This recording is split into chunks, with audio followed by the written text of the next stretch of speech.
got a question from Frances via Twitter, of course, one of the new ways of communicating, and she's asking what the gender issues are associated with climate change. Well, you see, it's a fact of life that in our countries, women do work more than men. They have a stronger load to carry, you know? And when you have, for example, climate change that is generating droughts, then that destruction of trees, you need more firewood. People in some of our countries, in many African countries, I'm from Latin America, but also Asia, Africa, women have to go and collect firewood. So when you get trees destroyed, they have to go farther and farther to collect the firewood. That is a bigger burden. Water also. When you start getting a lot of drought, women very often they go and collect water, and that's farther. So that means much more work for women. Now, also in extreme cases, remember that very often women are the heads of the family.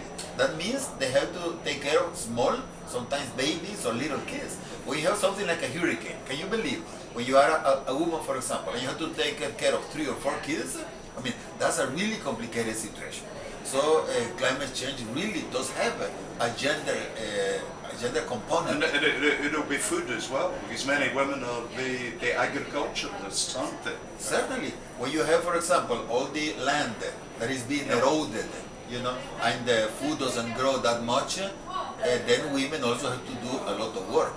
And in general, when you have, for example, the food prices going up because of climate change and other reasons, because a lot of bad handlings, you know, by agricultural bad policies, whatever, also women have to do more effort. So in this world that is not fair, gender really is going to be present in all the climate problems. It's probably true, actually, that it's an issue in the developed world as well, because increasingly as both the man and a woman in a house are both working, but somehow we haven't managed to get to a position where the woman isn't working when she gets home, preparing the dinner, washing the shirts, doing all we men are not, we're not quite there yet. Certainly, no, that's true. The only thing is that in our countries, probably the situation is much more difficult for women than it is in the first world. Yes, of course. Even in some of the Muslim countries, women are not allowed to go and swim on the beach. Yep. Very many women don't know how to swim. Now, when you have a flood,